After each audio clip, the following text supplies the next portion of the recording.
Shalom jemaat Tuhan. Saya undang Bapak Ibu Saudara untuk berdiri. Kita akan memuji Tuhan. Kami ucap syukur Tuhan buat kesempatan pada pagi hari ini Tuhan, kami dapat berkumpul di tempat ini untuk memuji dan besarkan nama-Mu Tuhan.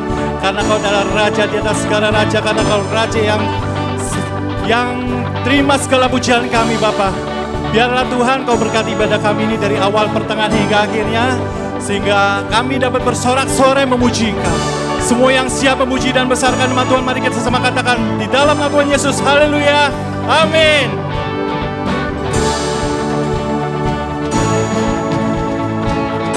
Karena Engkau ajaib Tuhan bagi kami Yesus.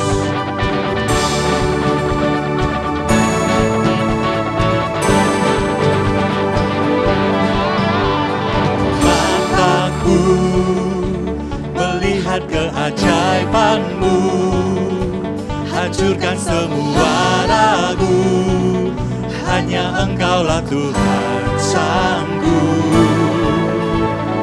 Imanku timbul dari perkataan-Mu, setiap hari kuatkanku, firman-Mu yakinkan langkahku. Sungguh, sungguh ajaib perbuatan-Mu selalu, hatiku percaya kepadamu Yesus.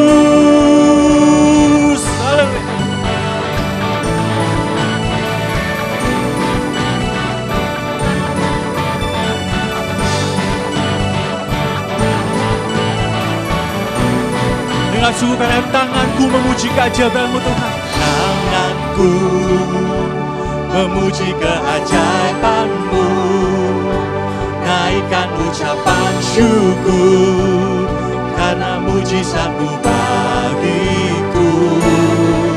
Sungguh ajaib perbuatan-Mu selalu, hatiku percaya kepadamu Yesus.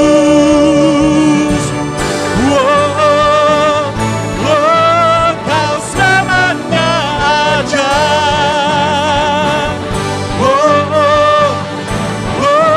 Kau selamatnya ajaib.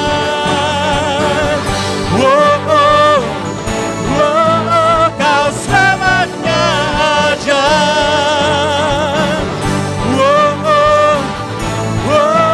Kau selamatnya ajaib. Kami percaya Tuhan, Engkau Tuhan yang ajaib bagi kami Tuhan. Engkau Tuhan yang besar bagi kami Tuhan. Yes Lord. Kita katakan,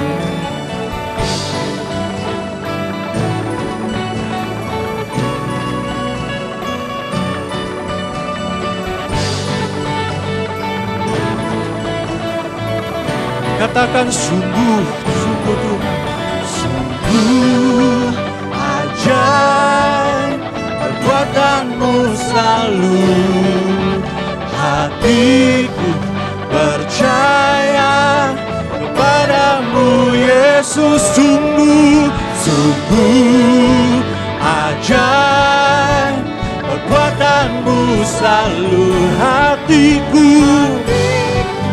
percaya kepadamu Yesus.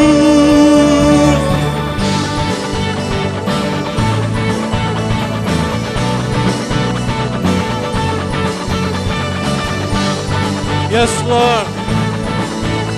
Amin.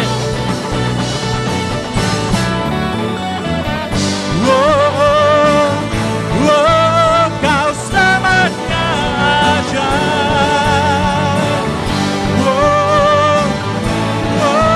Kau selamatnya ajaib.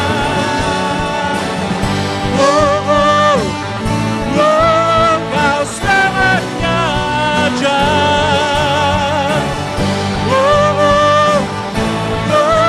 Kau selamatnya ajaib. Beri kemuliaan bagi Tuhan kita, amin. Yes Tuhan. Saat ini Tuhan, Kami datang Tuhan, kami berserah dengan segala apapun keadaan kami Tuhan hari ini Bapa.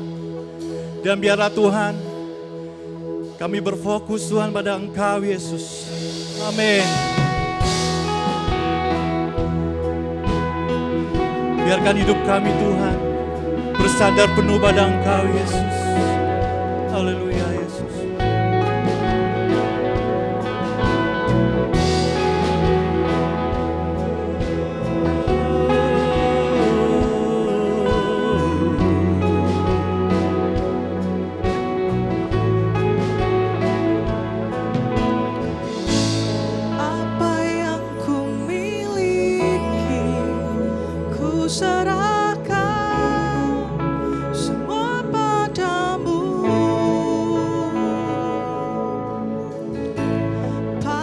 Setiap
nafasku untuk memuji-Mu, menyembah-Mu.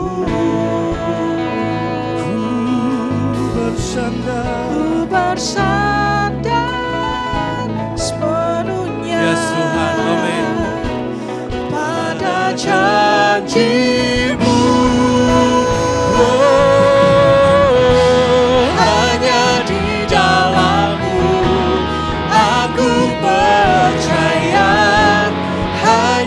Di dalam-Mu aku berserah, hanya di dalam-Mu aku percaya, hanya di dalam-Mu aku berserah, hanya di dalam-Mu aku percaya, hanya di dalam-Mu aku berserah, hanya di dalam-Mu aku percaya, hanya di dalam-Mu aku berserah.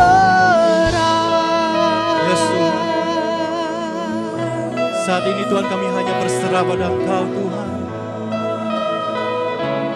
Dengan setiap keadaan kami Tuhan, dengan setiap apa yang kami punya Tuhan. Ajar kami Tuhan untuk hanya Tuhan berfokus pada Engkau Tuhan, bersandar penuh pada Engkau Tuhan, berharap penuh pada Engkau Tuhan. Yes Lord Jesus.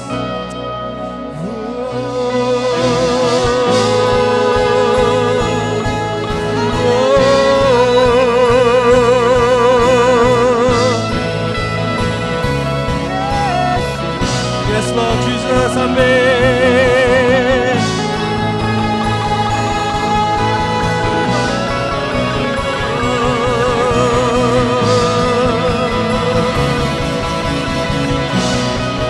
Yes Lord.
sembah Dia. Dialah Raja kita, Dialah Raja di atas segala raja. Amin.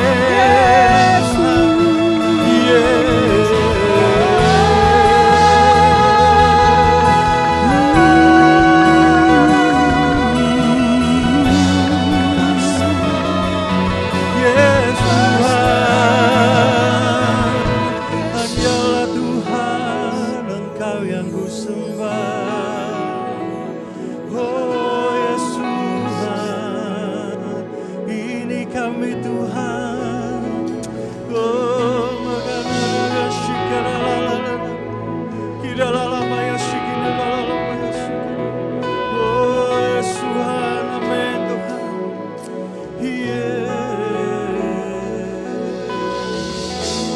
Hanya di dalam-Mu aku Amin, Tuhan. percaya. Yes, Hanya Tuhan. di dalam-Mu aku bersandar. Amin Tuhan. Hanya di dalam Tuhan. Hanya di dalam-Mu Yes Tuhan. aku percaya. Hanya di Mari jemaat Tuhan katakan hanya di dalam-Mu. Hanya di dalam. Ini kami Tuhan.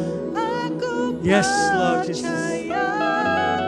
Hanya di dalam-Mu aku hanya di dalam-Mu. Aku percaya. Hanya di dalam-Mu aku bersandar. Jemaat Tuhan saja dengan iman katakan hanya di dalam-Mu. Percaya. Hanya di dalam. Amin Tuhan. Lebih sungguh lagi kan hanya di dalam-Ku.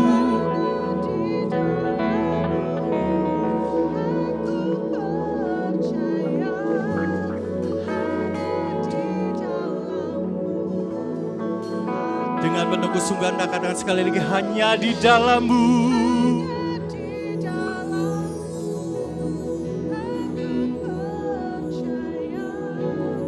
Hanya di dalam.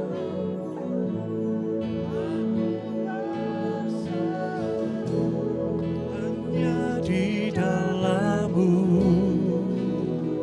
percaya. Hanya di dalam-Mu aku bersandar. Berapa banyak saudara yang dengan sungguh-sungguh pagi hari ini dalam segala keadaanmu, dalam segala situasimu, engkau mau berkata, Tuhan, hanya kepadamu aku mau berserah. Hanya kepadamu aku mau percaya. Mungkin beberapa kita kehilangan kepercayaan kepada seseorang. Beberapa kita kehilangan kepercayaan kepada bisnismu, kepada usahamu, kepada orang-orang yang selama ini engkau percaya. Tapi hari ini lagu ini mengingatkan kita, kepada siapa engkau lebih percaya, kepada siapa engkau menyerahkan hidupmu sungguh-sungguh. Hari ini saya mengajak untuk kita sama-sama mengangkat tangan kita dengan segenap hatimu, dengan segala keterbatasanmu, dalam keyakinanmu akan penyertaan Tuhan. Mari sama-sama katakan dengan sungguh di hadapan Tuhan. Haleluya. Hanya di dalam-Mu aku percaya. Hanya di dalam-Mu aku bersandar. Oh yes.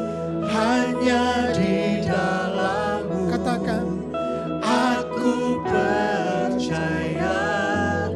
Hanya di dalam-Mu aku bersandar. Sekali lagi.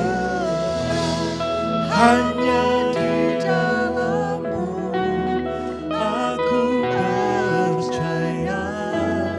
Hanya di dalam-Mu aku berserah. Oh, thank you Lord Jesus. Thank you Lord Jesus. Berserah padamu Tuhan.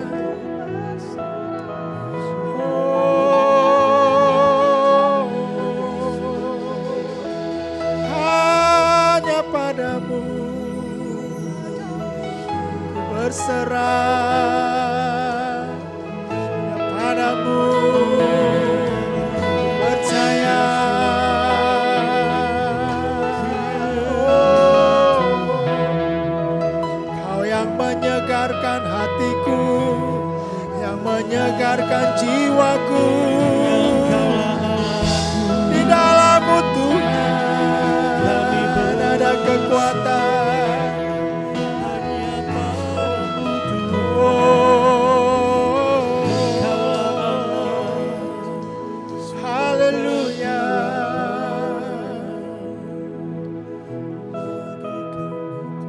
Berapa banyak saudara yang merasakan kehadiran Tuhan di tengah-tengah kita pagi hari ini.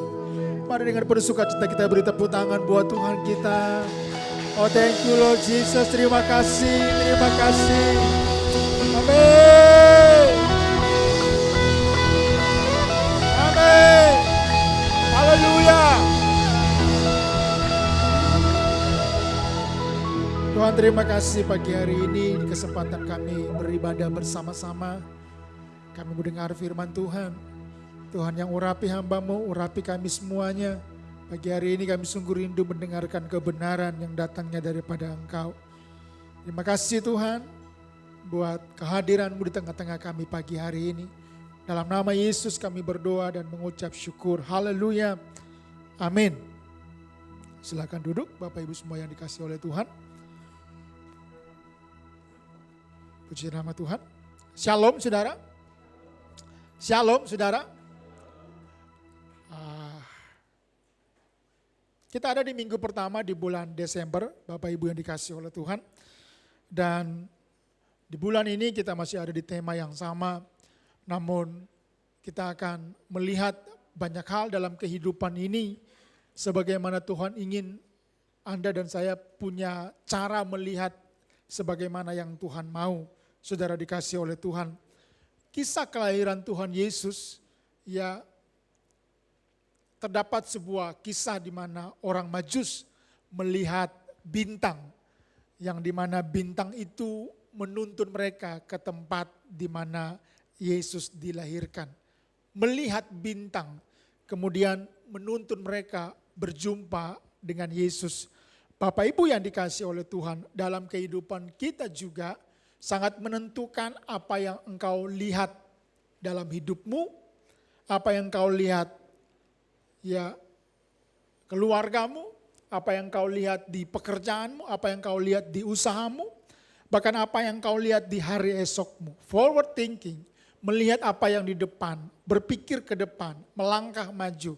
Dan pada waktu engkau melihat hari esokmu dengan apa yang ada padamu, dengan apa yang menjadi keadaan di keluargamu, kira-kira apa pendapatmu, apa perkataanmu, sebagaimana ketika engkau melihat sesuatu di depanmu. Biasanya akan ada pengertian, ya ada hal-hal yang engkau akan sampaikan tentang apa yang kau lihat.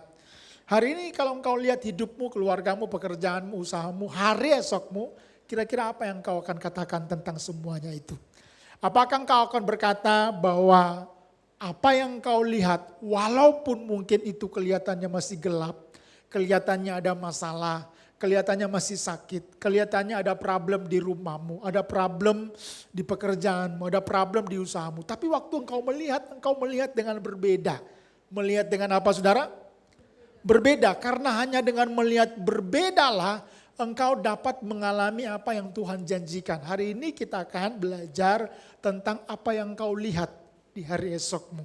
Apa yang engkau lihat pada waktu engkau ada dalam masalah. Apa yang kau lihat pada waktu engkau sedang ada di dalam lembah-lembah kekelaman. Karena itu penting bagi perjalanan iman saya dan penting bagi perjalanan iman saudara. Next slide. Mari kita lihat contoh-contohnya saudara kesetuan. Sebelumnya ya dalam kamus mengatakan bahwa melihat itu adalah menggunakan mata untuk memandang. Melihat itu menggunakan apa saudara? Betul ya? Melihat menggunakan mata untuk memandang ya atau memperhatikan.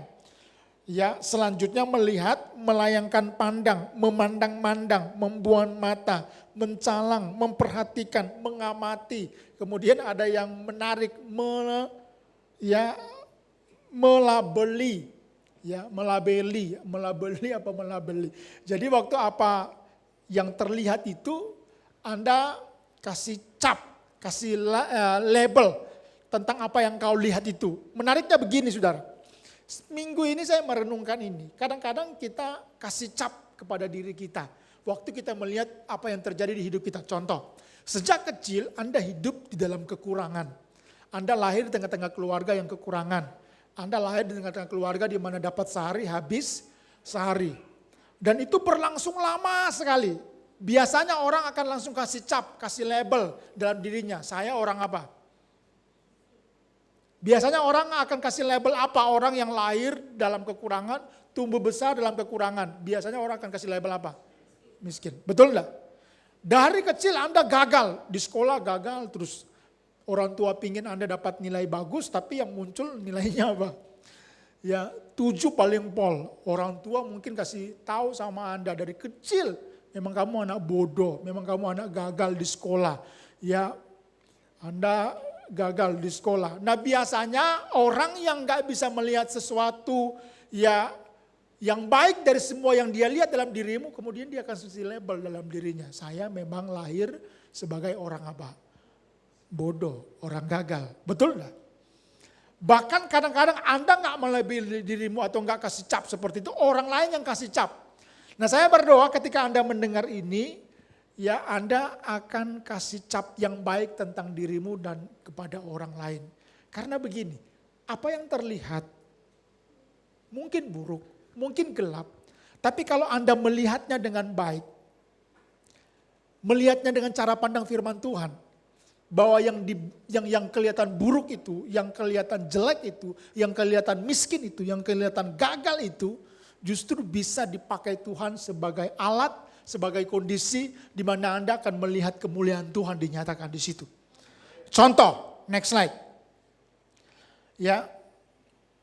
Kejadian 13 ayat yang ke-14. Setelah Lot berpisah daripada Abram, berfirmanlah Tuhan kepada Abram, pandanglah sekelilingmu dan lihatlah dari tempat engkau berdiri, itu ke timur dan barat, utara dan selatan. Sebab seluruh negeri yang kau lihat itu akan kuberikan kepadamu dan kepada keturunanmu untuk selama-lamanya. Kisah ini dimulai dari Abram ngomong sama keponakannya namanya Lot. Lot kamu pilih dulu. Karena kan diceritakan bahwa pekerja-pekerjanya Lot sama pekerja-pekerja Abram itu berantem.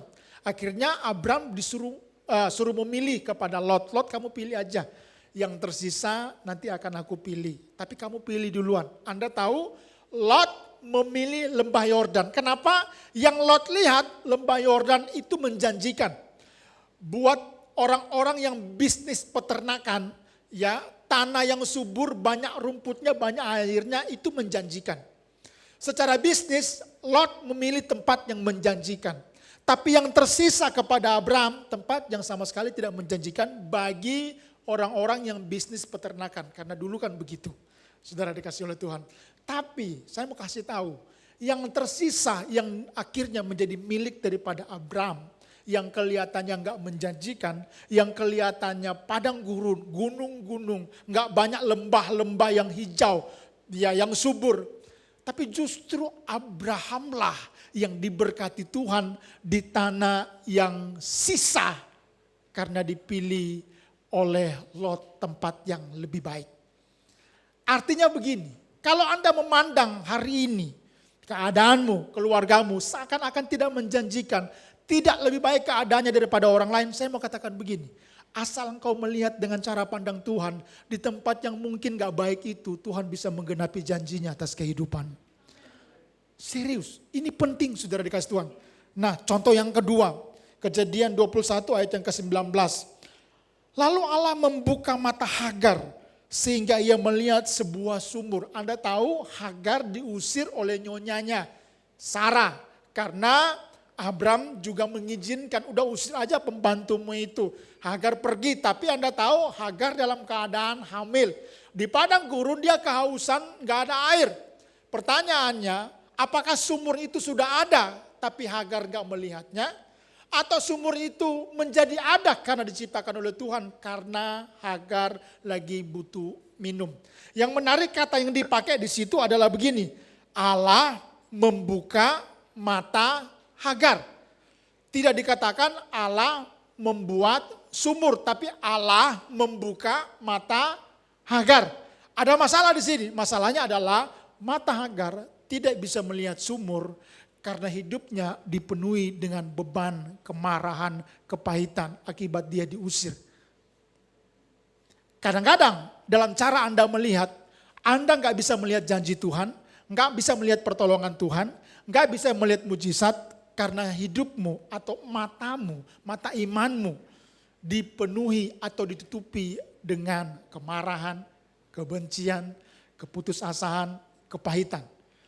Sekali lagi, kadang di situasimu Anda nggak bisa melihat pertolongan Tuhan yang disediakan, janji Tuhan yang disediakan, mujizat yang disediakan. Karena mata kita, pandangan kita ditutupi oleh kebencian, kemarahan, kepahitan, ya, putus asa. Nah, oleh karena itu, supaya Anda bisa memandang ya pertolongan Tuhan di tengah-tengah kondisi tersulitmu sekalipun, biarkan Tuhan membuka mata rohani kita. Supaya kita bisa belajar melihat mujizat dan pertolongan Tuhan di tengah-tengah masalahmu yang mungkin sedang berat hari-hari ini. Mazmur 34 ayat yang ke-8. Sebagai orang percaya, harusnya Anda menjadi seperti ini. Baca sama-sama, 1, 2, 3. Kecaplah dan lihatlah betapa baiknya Tuhan itu. Berbahagialah orang yang berlindung kepadanya. Pemasmur mengatakan bahwa hidup kita seharusnya mengecap kebaikan Tuhan. And then melihat kebaikan Tuhan setiap hari dalam kehidupanmu. Pertanyaan saya pagi hari sebelum saya lanjut. Berapa banyak Anda yang percaya bahwa Anda ada di tempat ini karena kebaikan Tuhan? Ada amin ya. Kita ada hari ini karena apa saudara? Kebaikan Tuhan. Anda masih bisa menghirup nafas. Kemudian Anda bisa bernafas, semua itu karena kebaikan Tuhan. Lihat kiri dan kananmu, katakan kamu ada karena kebaikan Tuhan. Come on. Ya, kamu ada karena apa saudara? Kebaikan Tuhan. Kita beraktivitas karena apa saudara? Kebaikan Tuhan. Semua yang engkau lakukan hanyalah karena Tuhan baik buat saudara dan buat saya. Nah kita lanjut. Bagaimana supaya Anda punya pandangan atau penglihatan yang baik sesuai dengan firman Tuhan. Apapun kondisi yang kau lihat kepada dirimu hari ini. Ya, yang tahu kondisimu adalah dirimu. Yang tahu situasimu adalah dirimu. Yang tahu keluargamu adalah dirimu. Yang tahu pekerjaan dan usahamu dalam keadaan apa adalah dirimu. Ya, bagaimana caranya supaya Anda bisa melihat ke depan dengan cara yang baik. Melihat ke depan dengan cara yang benar. Ada kisah yang diambil Bapak Ibu yang dikasih oleh Tuhan. Oleh penulis Ibrani. Dalam Ibrani pasal yang ke-6 ayat yang ke-13. Next slide.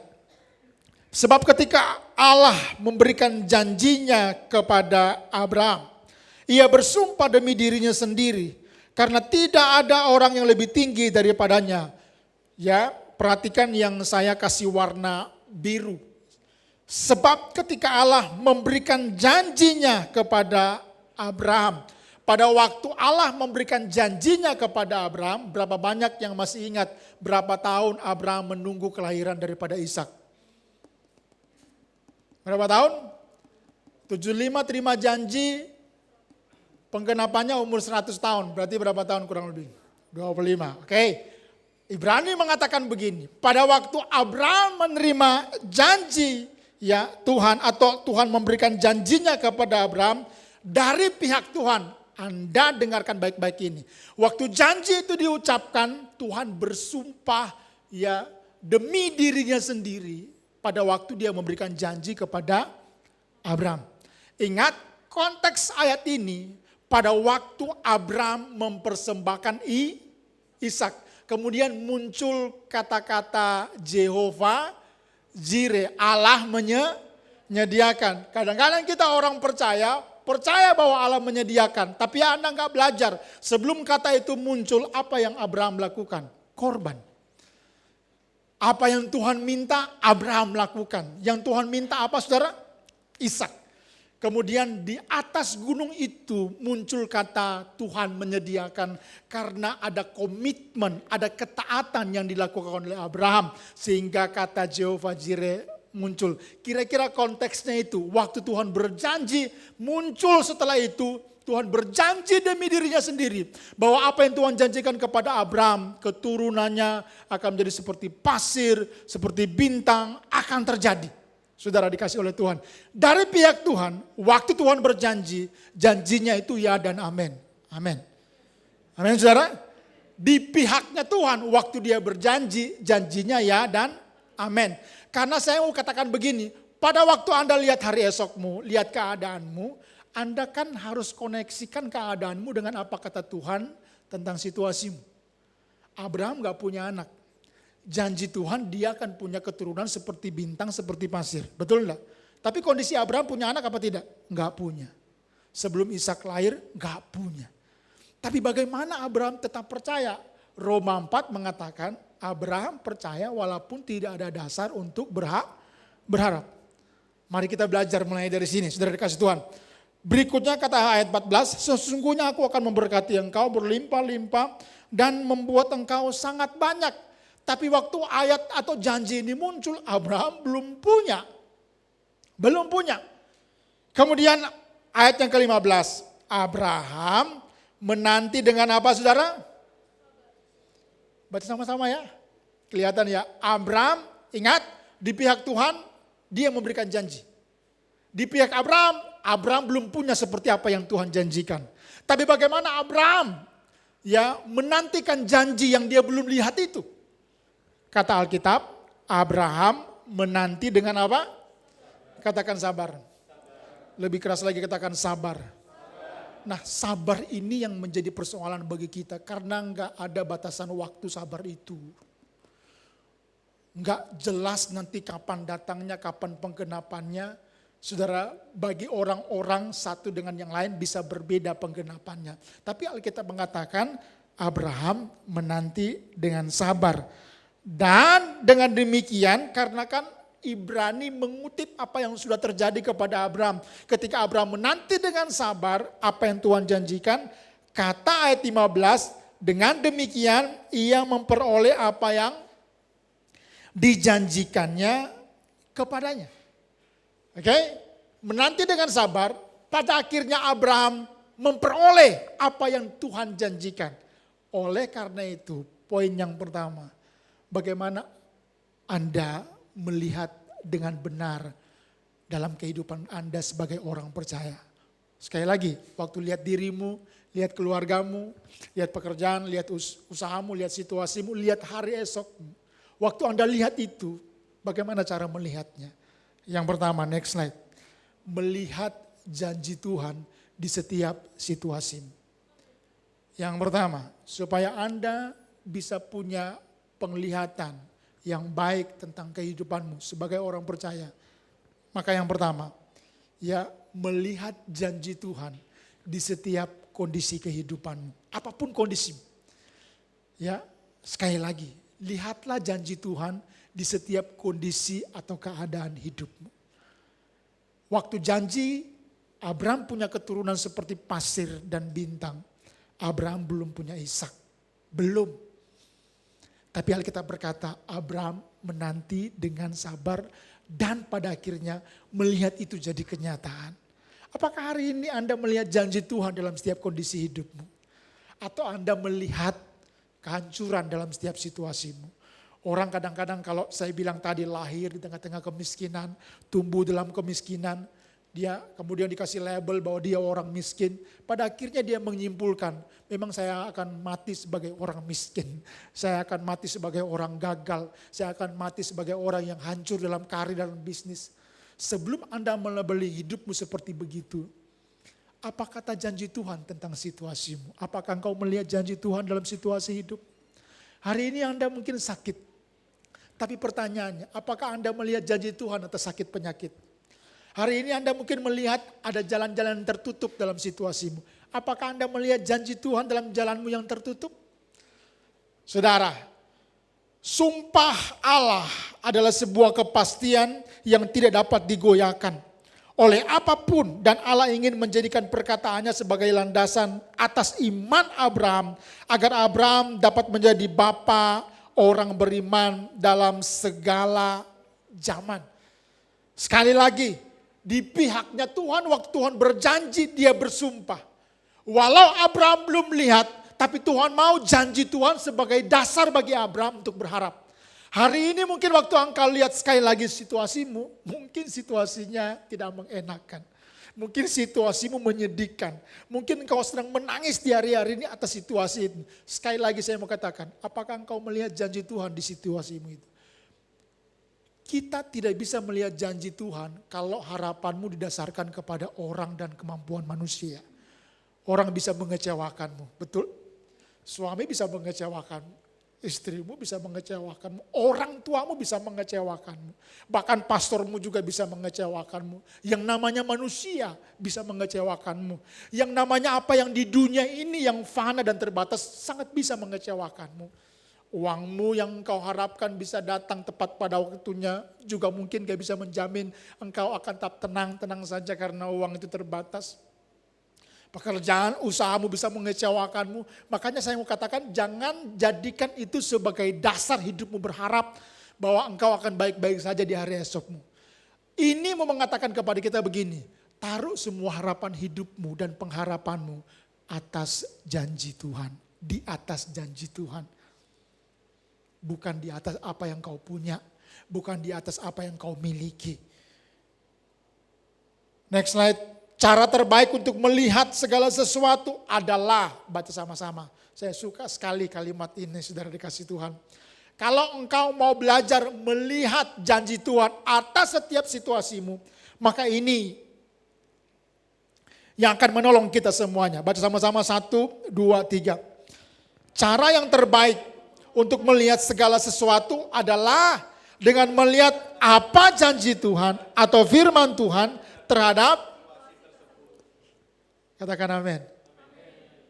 Kadang-kadang kita tahu firman Tuhan, tapi kita nggak mau untuk belajar percaya bahwa di situasi kita ada janji Tuhan yang sedang diucapkan. Kadang-kadang kita lebih percaya apa kata orang, apa kata asumsi, apa kata prediksi. Saudara, melihat akan menjadi berbahaya kalau Anda nggak melihat janji Tuhan di apa yang kau lihat. Anda mungkin sampai di poin ini masih bertanya-tanya apa maksudnya. Saya mau kasih contoh-contoh yang sederhana. Yang itu akan menolong Anda untuk belajar percaya kepada apa yang Tuhan janjikan. Bapak Ibu yang dikasih oleh Tuhan. Dalam perjanjian lama, Anda tahu kisah tentang perjalanan orang Israel keluar dari Mesir menuju ke tanah perjanjian. Betul? Di Mesir ada berapa tulah saudara dikasih Tuhan? Ada 10. Saya mau tanya, yang mengalami tulah itu orang Israel apa orang Mesir? Orang Israel hanya berarti mereka melihat banyak pertolongan enggak?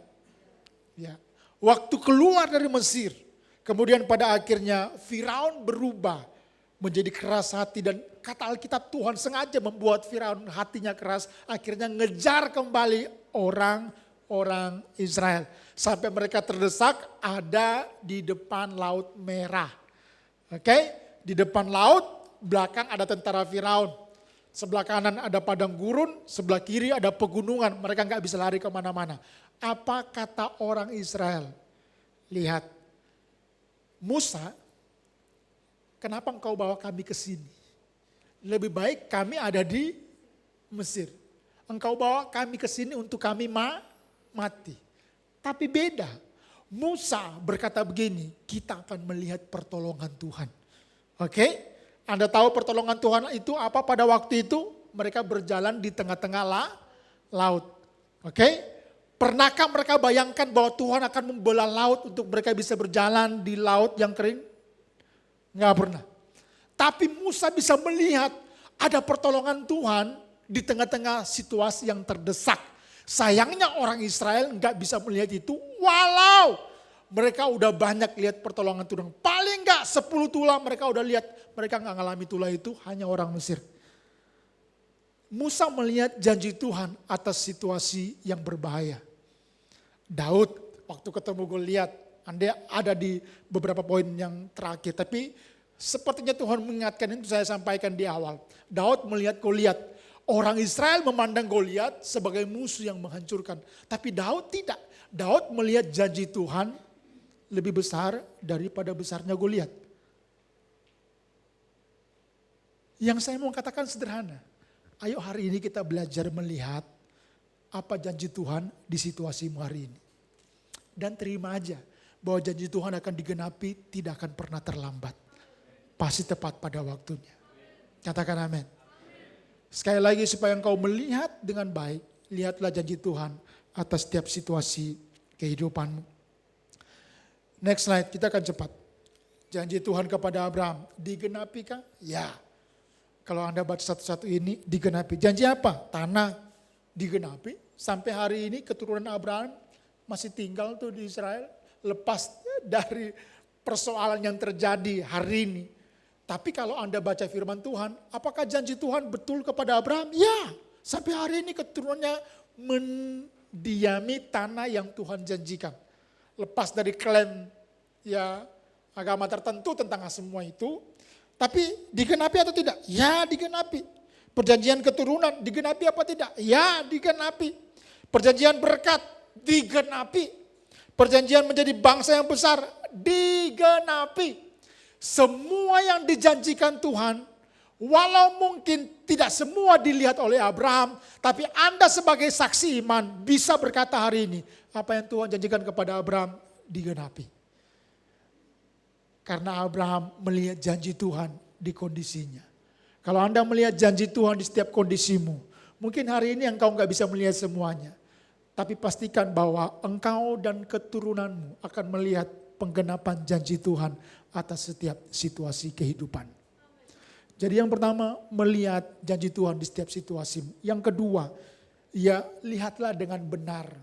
Kalau Anda dikatakan harus melihat dengan benar, berarti ada yang melihat dengan salah. Betul enggak? Ada orang yang melihat dengan salah. Supaya Anda tidak menjadi orang Kristen yang tidak menikmati janji Tuhan karena Anda salah melihat, maka ketahuilah, lihatlah dengan cara yang benar apapun situasi kehidupan. Melihat dengan benar artinya lihatlah ya, bahwa tekanan dalam kehidupan. Tekanan-tekanan ini tentang apa yang saya sebutkan tadi. Waktu lihat dirimu, engkau mungkin sedang dalam keadaan tertekan. Sedang sakit, sedang digoncang, sedang mau menyerah. Nah, waktu engkau melihat dengan benar, lihatlah bahwa tekanan-tekanan dalam kehidupan yang seakan-akan menghancurkan hidup kita sebenarnya sebagai apa, saudara? Katakan alat Tuhan. Boleh kalau lebih keras? Sebagai apa? Alat Tuhan. Jadi begini, kalau hari ini engkau sudah mengalami situasi di mana engkau sedang tertekan, ada masalah, ya di mana saja itu. Tinggal Anda sebutkan masalah apa saja. Semuanya itu, entah masalah itu orang, entah masalah itu ya keuangan, sakit, entah masalah itu problem di usahamu, semuanya itu kalau engkau melihat dengan benar bahwa itu adalah alat. Ya, alat Tuhan untuk membuat kita bertumbuh kuat dan semakin mengakar dalam firman-Nya. Jadi, saya mengatakan ini juga untuk belajar. Saya mengatakan ini juga untuk bertumbuh bersama-sama dengan saudara semuanya. Karena mengatakan ini belum tentu saya sudah melakukannya dengan sempurna, tanpa cacat, tanpa salah. Nah, saya juga lagi belajar. Pertanyaan saya, kalau kita ketemu sama orang yang sangat menjengkelkan kita, biasanya, ayo kita jangan tegangnya, kita akan katakan apa orang tersebut. Ya, kita ketemu dengan orang yang sangat menjengkelkan, sangat mengganggu, mungkin juga sangat merugikan. Entah orang itu di kantormu, entah orang itu mungkin sesama teman sekolahmu. Nah biasanya kita akan berkata apa saudara-saudara? Genderuwo? Kuntilanak? Kemana? Saya lagi. genderuwo, kuntilanak. Apa lagi, Bang? Oh, enggak pernah ya? Hah? Oh, menghindar. Nah, tapi gini, saya mau kasih tahu Anda. Ya, waktu saya belajar ini, Tuhan bisa pakai siapa saja sebagai alat kan? Untuk membentuk siapa? Kita. Yang setuju katakan amin. Oke, kalau Anda mau bentuk otot, saya ngomong yang saya pernah lakukan aja biar masuk. Kalau Anda mau membentuk otot, ya salah satu yang dibutuhkan adalah beban, betul ya? Kalau Anda ke fitness center, itu yang di sana isinya apa, saudara? Alat-alat fitness kan, betul enggak? Kalau mau disimpulkan alat-alat itu adalah beban. Katakan beban. Orang datang ke sana bayar apa enggak? Larang loh. Apalagi sewa itu, personal trainer gitu ya. Mahal. Disuruh ngapain kita? Ngangkat beban. Beban itu adalah alat untuk membentuk otot kita. Selain tentu nutrisi dan lainnya. Badan kita juga bisa menjadi beban yang kita bisa pakai. Ya, push up, sit up, ya, dan lain sebagainya. Butuh alat bantu kita dapatkan otot yang kita inginkan. Dalam pertumbuhan iman dan dalam penggenapan janji Tuhan, Anda juga butuh alat. Dan alat itu kadang-kadang Anda gak suka. Anda sering berdoa, jauhkan aku dari semuanya itu. Tapi Tuhan sering mengizinkan itu datang sama Anda. Karena kalau Anda melihat dengan benar situasimu, jadikan semua yang terjadi dalam kehidupanmu, entah itu orang, entah itu situasi, sebagai alat yang dipakai Tuhan untuk membuat engkau bertumbuh kuat, semakin mengakar dalam firman-Nya. And then, dengan masalah yang terjadi, keadaan Anda bisa menjadi apa, saudara? Lebih baik. Tapi masalah itu juga bisa membuat Anda menjadi apa, saudara? Karena Anda menjadikan tadi alat-alat itu bukan untuk menumbuhkan imanmu, tapi engkau jadikan untuk menghancurkan hidupmu. Saudara yang dikasih oleh Tuhan, kalau engkau melihat hari-hari baik terjadi dalam kehidupanmu, jangan jadikan semua yang terjadi dalam kehidupanmu sebagai alat untuk menghancurkan. Tapi jadikan itu sebagai alat untuk membangun imanmu. Katakan membangun. 20.000 kali lebih keras. Membangun. Amin ya, setuju ya? Ayo kita praktik sama-sama ya. Jadi setelah ini kalau ada alat-alat yang mengganggumu, jadikan itu sebagai alatnya Tuhan untuk membentuk saya dan membentuk saudara. Katakan amin. Bukankah Tuhan mengizinkan masalah terjadi di hidup kita untuk membuat kita menjadi lebih baik? Jadi lihatlah kebaikan Tuhan atas setiap yang terjadi dalam kehidupanmu. Itu cara melihat terbaik. Anda mungkin berkata begini, angel pastor, ya memang angel. Tapi bisa enggak? Bisa. Ya, Mazmur 119 ayat yang ke-71. Ya, sama-sama baca ya. Bacanya dengan sukacita, ya, baca dengan bergembira. 1, 2, 3. Bahwa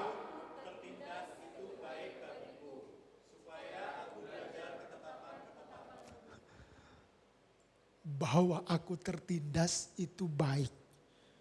Baik bagi siapa? Bagiku. Supaya aku belajar ketetapan-ketetapan. Jadi yang engkau lihat, yang sedang terjadi, mungkin menyedihkan, mungkin menyakitkan. Asal engkau melihat dengan benar, yang terjadi itu akan mendatangkan kebaikan. Ya. Kebaikan apa pastor? Anda yang akan alami sendiri apa kebaikannya. Ya, 2 slide terakhir saya sudah sebutkan tadi. Kalau engkau lihat ini next. Saya pernah tampilkan ini sama Anda. Tapi dalam persiapan ini Tuhan ingatkan ini kembali. Ini ngomong-ngomong soal melihat janji Tuhan dan melihat dengan benar. Waktu Anda lihat Goliat, bayangkan Anda ada di dekat Daud melihat Goliat. Alkitab mencatat hampir 40 hari lamanya orang Israel selalu lari ketakutan ketika Goliat muncul. Melihat, mundur, lari. Oke, saya ulangi. Melihat, ya mundur, lari. Karena siapa yang muncul? Goliat. Profilnya mengerikan. Itu kata Alkitab, bukan kata saya. Tingginya, pengalamannya, senjatanya, tidak ada orang yang berani. Datanglah si Daud, kecil, gak diperhitungkan. Tapi Anda tahu kisah Daud, dia selalu melihat situasinya berdasarkan apa yang Tuhan katakan. Tentang janji Tuhan atas setiap situasinya. Jadi waktu dia ketemu Goliat, lihat gedenya Goliat, dia udah terbiasa. Karena dia selalu melihat dengan benar, melihat janji Tuhan atas situasinya. Goliat memang besar. Goliat memang gede, Goliat memang menakutkan. Sama seperti apa yang kau lihat terjadi di hidup mungkin hari ini. Gede masalahnya, menakutkan masalahnya, rumit, jelimet. Gak ada pintu, gak ada jalan keluar. Kira-kira begitu. Tapi Daud melihat dengan berbeda kan. Kalau Anda baca ayatnya di 1 Samuel 17, 1-11. Dan Anda lanjutkan tentang bagaimana akhirnya Daud menang. Daud cuma ngomong begini kan. Ingat baik-baik kata-kata Daud. Engkau datang kepadaku dengan lembing, tombak dan semua profilnya ini. Daud cuma bilang begini. Aku datang bersama dengan Tuhan. Panglima bala tentara Israel yang kau tantang. Simpel kan? Daud cuma bilang begini, lu boleh gede, lu boleh jago, lu boleh berpengalaman, bangsaku takut lihatmu. Tapi Daud berkata begini, aku datang bersama dengan Tuhan yang beserta denganku, ada bersamaku, yang akan menyerahkan engkau ke dalam tanganku. Jadi enggak seperti yang Daud katakan, jadi Goliat kalah. Cara kalahnya juga enggak kebayang sama orang Israel kan? Betul. Cara kalahnya kan itu kan sebenarnya memalukan di dunia peperangan. Kalahnya cuma pakai apa saudara? Batu. Masa profil seperti begini nggak bisa menghindari batu yang datang? Come on. Anda bukan Goliat.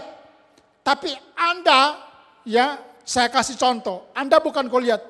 Tapi waktu ada orang yang mau lempari Anda dengan batu, saya mau tanya, Anda menghindar apa enggak? Enggak harus jadi Goliat untuk jago menghindar kan? Betul enggak? Sampai hari ini kalau saya terus, karena ini kisah bagi saya, salah satu kisah di Alkitab yang menginspirasi saya tentang pertolongan Tuhan yang kadang-kadang enggak kebayang. Waktu Daud ambil batu, yang juga mungkin saya pernah kasih tahu sama Anda, Saul juga enggak percaya sama Daud, kakak-kakaknya juga menghina Daud, apalagi tentara-tentara Firaun waktu mungkin Daud maju ke medan peperangan, mungkin mereka lihat begini. Utut, sate kamu, dicincang kamu. Mungkin juga orang memandang sebelah mata waktu Daud ada di medan pertempuran. Hanya Tuhan yang di surga yang berkata, come on anakku, maju. Ribuan tentara orang Israel termasuk kakak, termasuk raja mungkin tutup mata. Karena salah satu tujuan Saul memberikan dia baju sirah supaya Daud matinya agak lama. Ya kan? Tapi hanya Tuhan di surga yang berkata, come on Daud, kamu bisa. Mungkin di sekitarmu gak ada orang yang mendukungmu, gak ada yang percaya kepada imanmu. Tapi surga sedang melihat tindakan imanmu.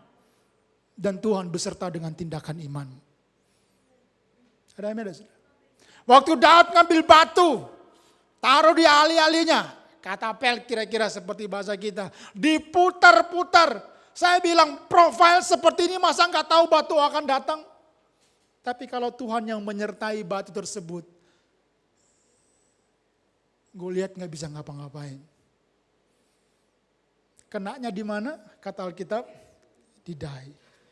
Karena yang lain kan semuanya besi. Gak mungkin. Tapi bagi Tuhan tidak ada yang mustahil. Hari ini mungkin kau melihat Goliat-Goliat di sekitar hidupmu. Atau di hidupmu sedang menghadapi masalah seperti Goliat gedenya. Saya mau kasih tahu. Lihatlah janji Tuhan di situasi Goliatmu. Yang kedua, lihatlah yang benar di situasi Goliatmu. Bahwa masalahmu besar, tapi Tuhan lebih besar dari masalahmu. Masalahmu mungkin gak ada jalan keluar, tapi Tuhan jalan keluar.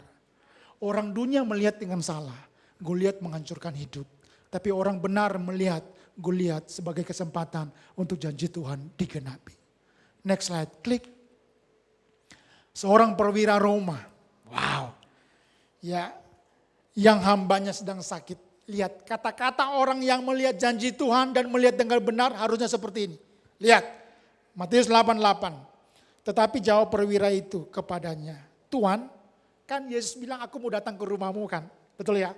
Tapi lihat, orang Roma ini, ya, yang sebenarnya bukan orang Yahudi, yang sebenarnya tidak tumbuh dalam kebenaran hukum Taurat, tapi mengerti tentang perkataan dan melihat dengan benar. Jawab, ya, perwira itu kepadanya, Tuhan, aku tidak layak menerima Tuhan di dalam rumahku. Katakan saja sepatah kata, maka hambaku itu akan apa? Sembuh. Yang perwira itu lihat adalah hambanya sakit. Oke? Yang perwira itu lihat hambanya sakit. Ketemu Tuhan, dia hanya butuh kata-kata Tuhan atas hambanya. Ya. Perwira itu berkata begini, kalau Tuhan berkata hambaku sembuh, maka aku akan melihat hambaku sembuh. Gak usah datang ke rumah, ngomong aja. Alias begini artinya, kalau engkau melihat hari ini, esokmu, situasimu, sakitkah, kekurangankah, ada masalah seperti Goliat kah? Dari perwira ini kita belajar, menggunakan kata-kata iman sangat penting untuk Anda bisa melihat mujizat. Saya ulangi, menggunakan kata-kata iman sangat penting untuk Anda bisa melihat mujizat. Karena banyak di antara kita sering mengatakan hal-hal yang buruk tentang situasimu. Sering lebih banyak mengeluh daripada mengucap syukur. Hari ini dari perwira ini kita belajar, ngomong aja firman Tuhan atas situasimu. Karena kalau Anda tanya, pastor bagaimana mempraktekkan melihat janji Tuhan dan melihat dengan benar. Ngomong janji Tuhan atas situasimu. Kalau engkau enggak ngomong bagaimana situasimu bisa berubah.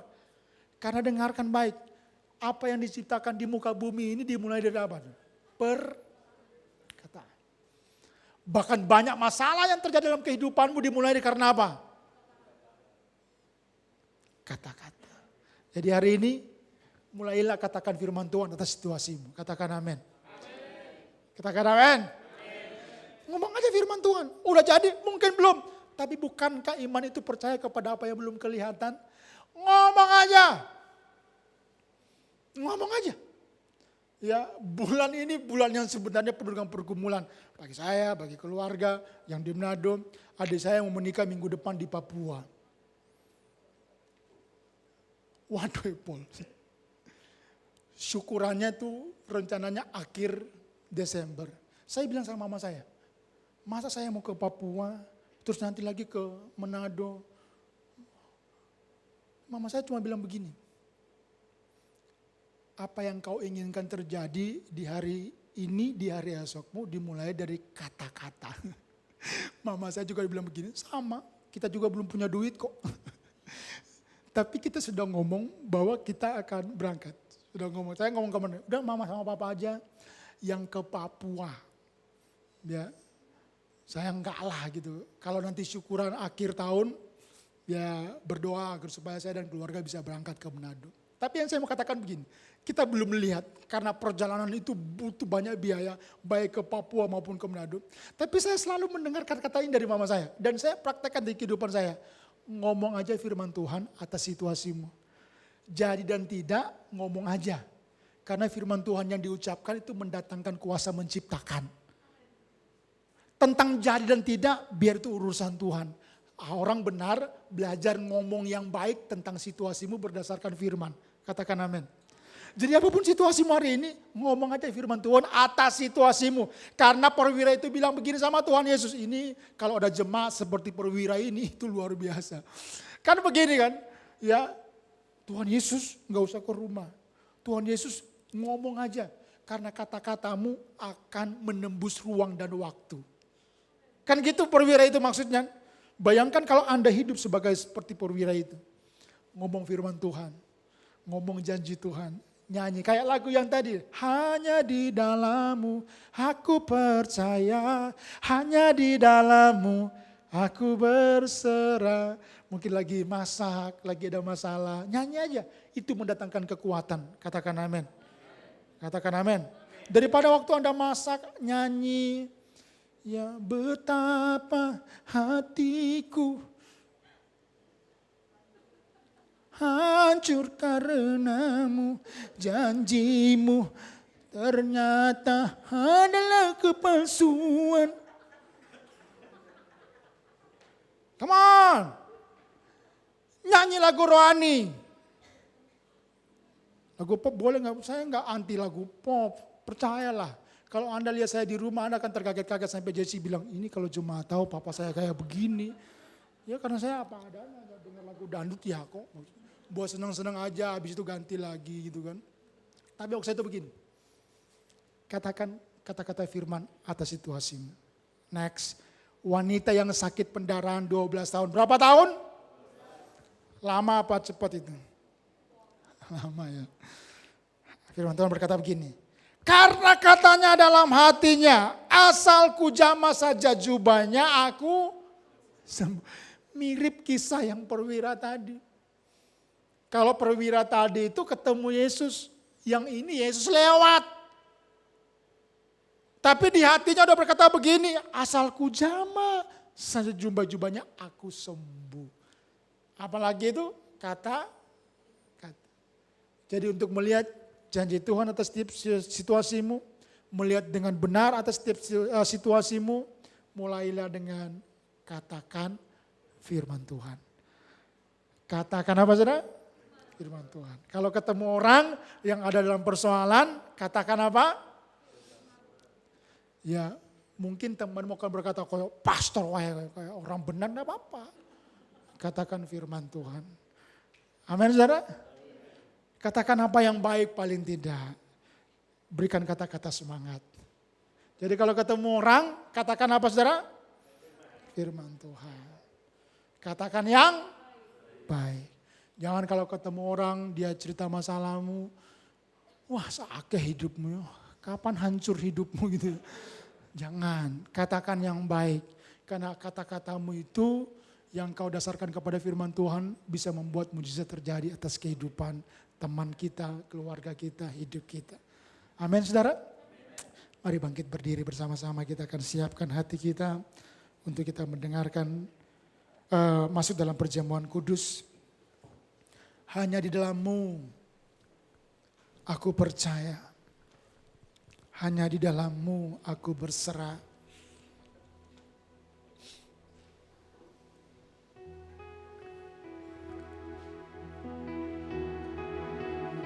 Haleluya Yesus.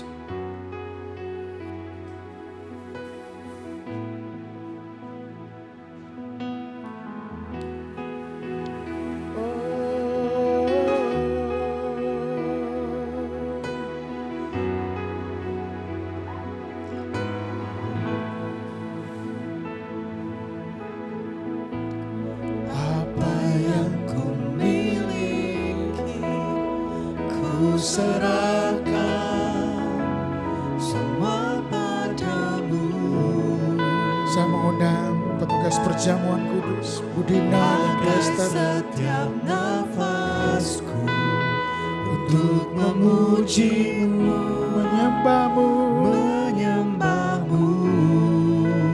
Tuhan Kau berkati akan ku bersandar perjamuan kudus kami pada pagi hari ini. Dalam kami mengingat akan pengorbanan-Mu di kayu salib. Berkati roti yang melambangkan tubuh-Mu yang terpecah-pecah bagi kami. Berkati anggur yang melambangkan darah-Mu yang tercurah. Untuk membeli kami dengan lunas dibayar. Berkati kami hamba-hamba-Mu yang melayani jemaat Tuhan dalam perjamuan kudus pagi ini. Berkati Ibu Esther, berkati Ibu Dina, berkati hamba. Ada kuasa perjamuan kudus yang akan kami rasakan, yang akan kami alami pagi ini. Dan kami akan melakukannya dengan penuh sukacita sambil memandang kepada Engkau. Dalam nama Tuhan Yesus Kristus. Amin. apa yang ku miliki, ku serahkan semua padamu.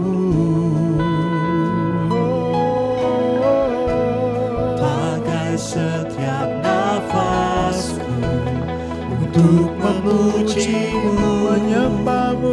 menyembahmu. Oh, Ku bersandar sepenuhnya pada janji-Mu.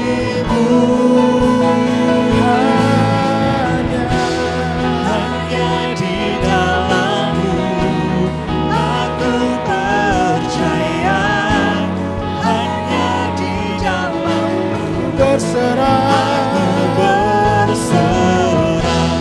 Hanya di dalam-Mu aku percaya, hanya di dalam-Mu aku berserah. Hanya di dalam-Mu aku percaya, hanya di dalam-Mu aku berserah. Hanya di dalam-Mu aku percaya, hanya di dalam-Mu aku berserah. Hanya di dalam-Mu aku percaya, hanya di dalam-Mu aku berserah. Hanya di dalam-Mu aku percaya, hanya di dalam-Mu aku berserah.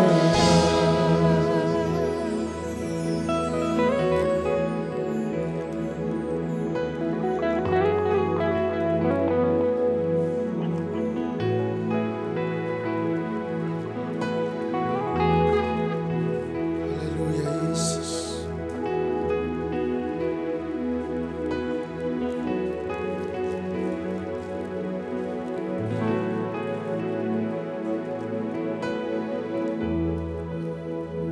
Mari bersama-sama kita siapkan hati kita.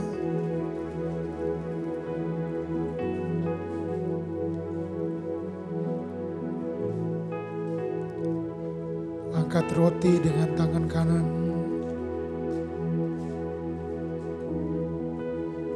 Sebelum kita melakukannya, mari kita ingat pengorbanan Yesus di kayu salib. Bahwa dia mati di kayu salib untuk menebus setiap saya dan saudara. Bahwa tubuhnya terpecah-pecah untuk saya dan saudara. Bahwa darahnya tercurah untuk menebus kita dari maut.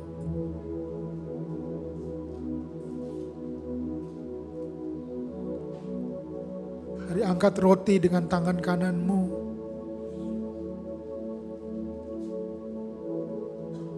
Waktu engkau mengangkat roti dengan tangan kananmu, saudara, ingat, kita adalah orang tebusan. Segala penderitaan, segala kesusahan telah ditanggung Tuhan di kayu salib. Sehingga di salib, sebelum dia menyerahkan nyawanya, dia berkata, "It is finished," sudah selesai. Kalau Yesus berkata sudah selesai, semua proses penebusan atas saya, atas saudara, atas dunia ini, termasuk atas setiap persoalanmu, termasuk atas setiap hal-hal yang kau sedang hadapi hari-hari ini, telah diselesaikan Tuhan di kayu salib. Itu juga berarti bahwa engkau akan melihat akhir dari setiap persoalanmu. Engkau akan melihat akhir dari setiap pergumulanmu. Engkau akan melihat akhir dari setiap doa-doamu dijawab oleh Tuhan.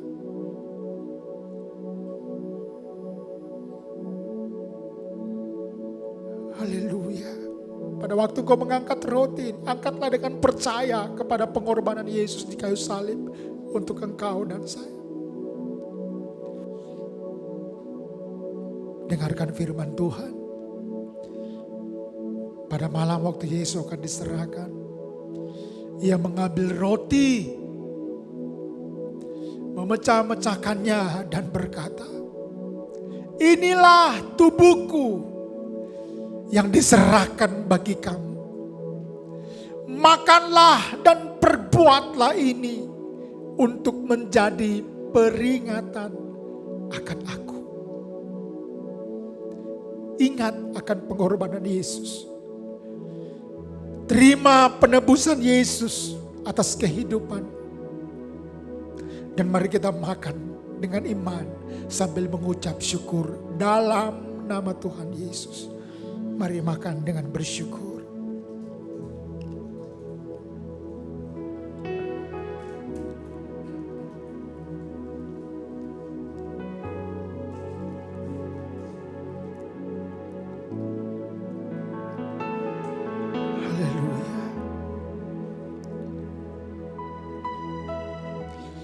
Angkat anggur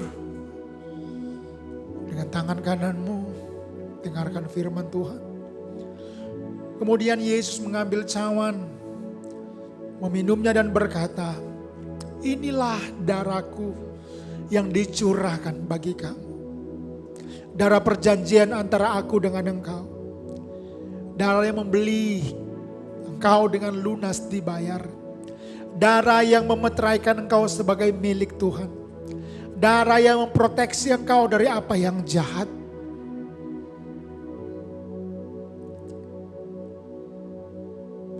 Darah yang tercurah di kayu salib telah memerdekakan kita sebagai milik Tuhan.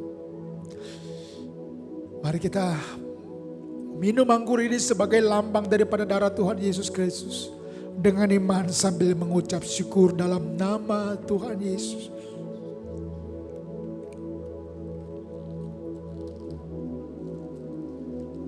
Haleluya. Irala bataka pasyikara. Irala bataka pasyakara. Haleluya. Haleluya Yesus. Terima kasih Tuhan. Terima kasih Tuhan. Haleluya. Haleluya. Haleluya. Haleluya. Haleluya.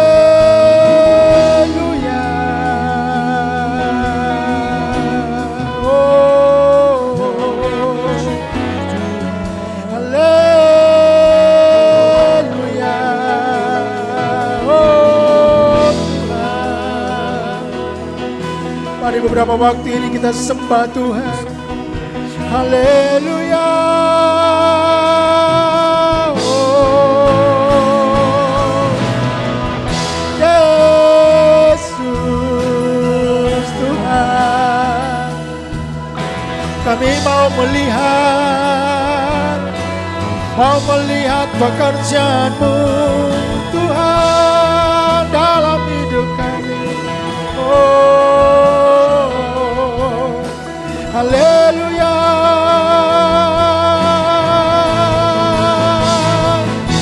Oh Tuhan Yesus.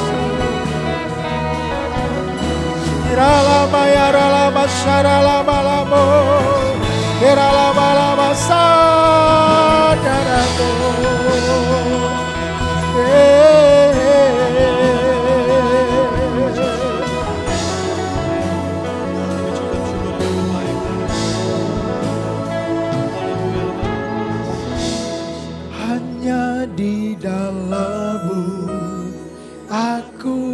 Mari katakan dengan iman. Katakan itu kepada situasimu. Katakan itu kepada keadaanmu. Apapun situasi dan keadaanmu, katakan.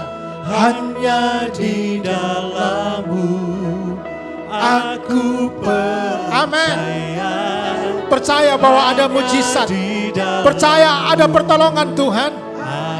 Percaya ada janji-janji yang digenapi.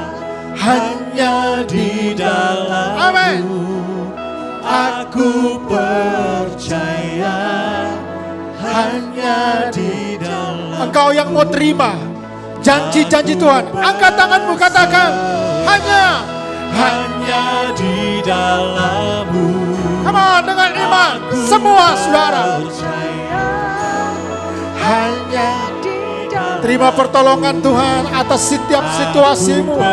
Once again, hanya di dalam-Mu Tuhan. di dalam-Mu. Tuhan, Engkau berkati umat Tuhan pagi ini. Engkau yang menyatakan pertolongan-Mu atas setiap situasi mereka. Dalam nama Yesus. Dalam nama Yesus. Hanya di dalam. Lapakara laba-laba-laba shikara.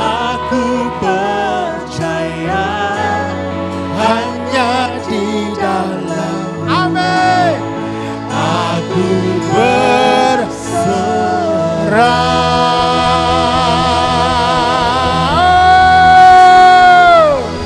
Amin. Amin. Kami akan terus percaya dan berserah kepada apa yang Tuhan janjikan bagi hidup kami. Dan kami akan terus melihat dengan benar apapun yang terjadi di hidup kami. Yang kami tahu janji Tuhan ya dan amin. Yang kami tahu Tuhan ada bersama dengan kami. Dan kami belajar memperkatakan kebenaran di setiap situasi yang kami lihat terjadi dalam kehidupan kami. Terima kasih Tuhan. Terima kasih Tuhan. Kami bersyukur untuk firman Tuhan yang telah kami dengar. Kami terima perjamuan kudus pagi ini dengan iman. Dalam nama Yesus. Haleluya. Amin. Tetap berdiri saudara. Ada beberapa informasi yang saya mau sampaikan. Yang pertama, nanti malam kita diundang oleh Bu Eni untuk bersama-sama kita akan beribadah di sana. Ya, sebagai dukungan kita kepada keluarga yang baru kehilangan ayah dari Grigo, Dito, Sepi. Ya, kita datang ke sana untuk mendukung mereka dalam doa. Yang kedua, minggu depan kita akan dilayani oleh Pastor Peli Anandayu dari GBT Tayu. Minggu depan, tanggal 12, kita ada pendeta tamu. Natal kita ada di tanggal 19 Desember. Bukan pagi tapi jam 5 sore. Ya, mari siapkan tanggal-tanggal tersebut supaya kita bisa bersama-sama bersukacita di tempat ini. Mari angkat kedua tanganmu, terima berkat Tuhan.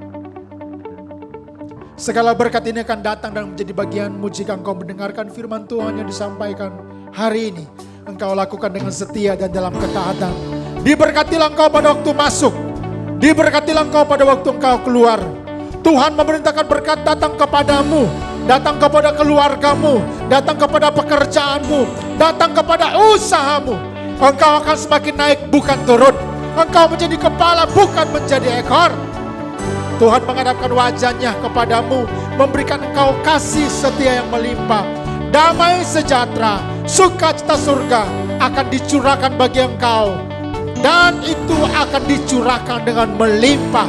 Yang sakit engkau disembuhkan, yang lemah engkau dikuatkan, yang kekurangan Tuhan sudah berkati engkau.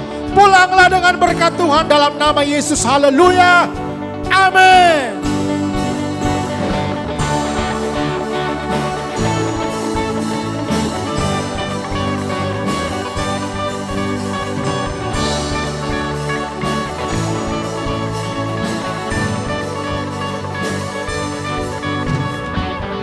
Mataku melihat keajaiban-Mu, hancurkan semua ragu. Hanya Engkaulah Tuhan sanggup. Imanku timbul dari perkataan-Mu, setiap hari kuatkanku. Firman-Mu yakinkan langkahku.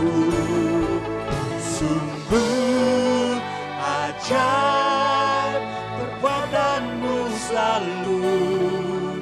Hatiku percaya